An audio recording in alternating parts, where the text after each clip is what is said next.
శాఖ కార్యాలయం హైదరాబాద్లో జరిగిన కార్యాలయం బ్లాక్ డేగా పరిగణిస్తున్నాము.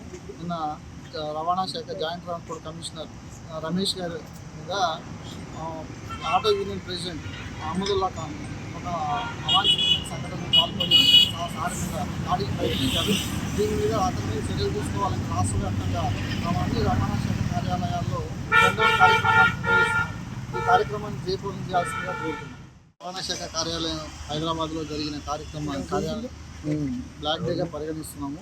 నిన్న రవాణా శాఖ జాయింట్ ట్రాన్స్పోర్ట్ కమిషనర్ రమేష్ గారి మీద auto union president Ahmadullah Khan ఒక అవాంఛనీయ సంఘటనకు పాల్పడి సారి మీద దాడికి ప్రయత్నించారు. దీని మీద అతన్ని చర్యలు తీసుకోవాలని రాష్ట్ర వ్యాప్తంగా అన్ని రవాణా శాఖ కార్యాలయాల్లో రెండవ కార్యక్రమాన్ని నిర్వహిస్తున్నాం. ఈ కార్యక్రమాన్ని జయప్రదం చేయాల్సిందిగా కోరుతున్నాం. For more videos like this, subscribe Big TV channel.